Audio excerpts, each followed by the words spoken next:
পৃথিৱীৰ বিখ্যাত লোকসকলৰ কিছুমান কথা, কাম আৰু আচৰণে আমাক সৰু বৰ সকলোকে একোটাকৈ মহৎ শিকনি দি যাব পাৰে।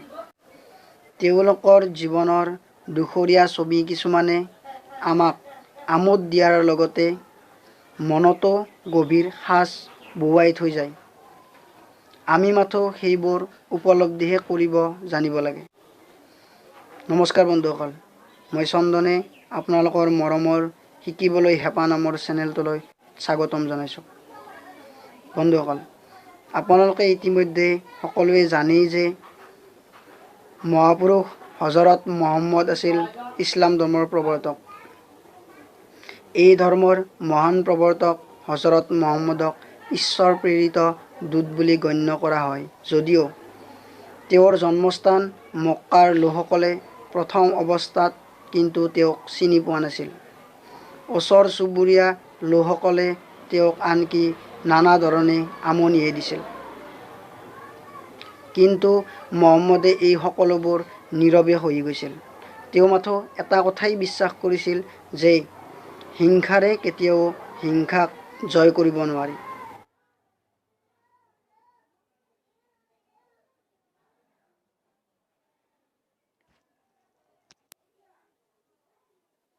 এজন মানুহে হজৰত মহম্মদক ইমানেই ঈৰ্ষা কৰিছিল যে মহম্মদে কিবা কামত ঘৰৰ পৰা বাহিৰ ওলালেই সেই সময়ত সেই মানুহজনে ঘৰৰ ছালৰ পৰা হজৰতৰ মূৰত পৰাকৈ জাবৰ জোথৰ পেলাই দিছিল। প্ৰতিদিনে এই অত্যাচাৰ মহম্মদে মূৰ পাতি ল'ব লগা হৈছিল যদিও তেওঁ মুখেৰে কেতিয়াও একো নামাতিছিল। তেওঁ নীৰৱে এইবোৰ সহি গৈছিল।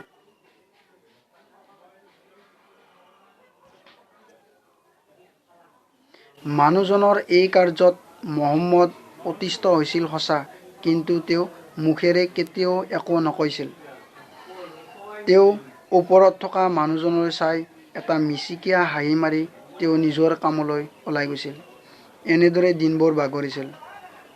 হঠাৎ এদিন মহম্মদে দেখিলে যে তেওঁৰ মূৰত সেইদিনা জাবৰ পেলোৱা নাই।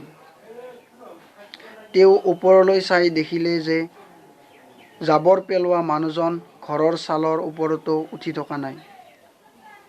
মহম্মদৰ ঘৰৰ গাতে লাগি থকা সেই মানুহজনে আজি মহম্মদ যাবলৈ ওলোৱা সময়ত তেওঁক কিয় আমনি দিয়া নাই তাৰে খবৰ কৰিবলৈ মহম্মদে সেই মানুহজনৰ ঘৰলৈ গ'ল। মহম্মদক দেখি সেই মানুহজনৰ ঘৈণীয়েক আচৰিত হ'ল। যিজন মানুহক তেওঁলোকে বেয়া পায়, দুৰ্ব্যৱহাৰ কৰে, সেই মানুহজন আজি তেওঁলোকৰ চোতালত। মহম্মদে ঘৈণীয়েকক দেখি মানুহজন ক'ৰবালৈ গৈছে নেকি, কিয় সিদিনা তেওঁ ঘৰৰ ছালত উঠা নাই সুধিলে। মহম্মদৰ কথা শুনি ঘৈণীয়েক স্তম্ভিত হ'ল আৰু সিদিনা গিৰিয়েকৰ অসুখ হৈছে বুলি বিচনাৰ ফালে আঙুলিয়াই দি তাতে শুই থকা বুলি ক'লে। কথা শুনি মহম্মদৰ দুখ লাগিল আৰু তেওঁ তীৰবেগে বিচনাত শুই থকা মানুহজনৰ ওচৰলৈ গ'ল আৰু তেওঁৰ অসুখৰ খবৰ ল'লে।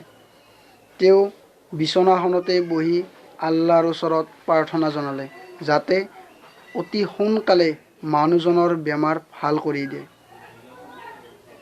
মহম্মদৰ এনে আচৰণ দেখি বিচনাত শুই থকা মানুহজনৰ দুচকুৰে পানী ওলাব ধৰিলে। তেওঁ উপলব্ধি কৰিলে যে মই যিজন মানুহক ইমান দিনে শত্ৰু জ্ঞান কৰি অত্যাচাৰ কৰি আহিছিলোঁ, সেই মানুহজনে আজি মোৰ মংগল কামনা কৰিছে, বেমাৰৰ পৰা আৰোগ্য লাভৰ বাবে প্ৰাৰ্থনা জনাইছে। আচলতে মহম্মদ যে ইমান উদাৰ হ'ব পাৰে এই কথা তেওঁ কেতিয়াও বিশ্বাস কৰিব পৰা নাছিল। কিছুদিন পিছত যেতিয়া সেই মানুহজন বেমাৰৰ পৰা আৰোগ্য লাভ কৰিলে, তেওঁ বিবেকৰ চৰম দংশনত ৰ'ব নোৱাৰি তেওঁ পোনছাতেই এইবাৰ মহম্মদৰ ওচৰলৈ গ'ল আৰু তেওঁ ইমান দিনে কৰি অহা অত্যাচাৰৰ বাবে মহম্মদৰ ওচৰত ক্ষমা বিচাৰিলে আৰু লগতে আগলৈও কেতিয়াও তেওঁ কাকো এনেকুৱা ধৰণৰ অত্যাচাৰ নকৰোঁ বুলি শপত খালে। মানুহজনৰ কথা শুনি মহম্মদে হাঁহি মুখে তেওঁক সাৱটি ধৰিলে।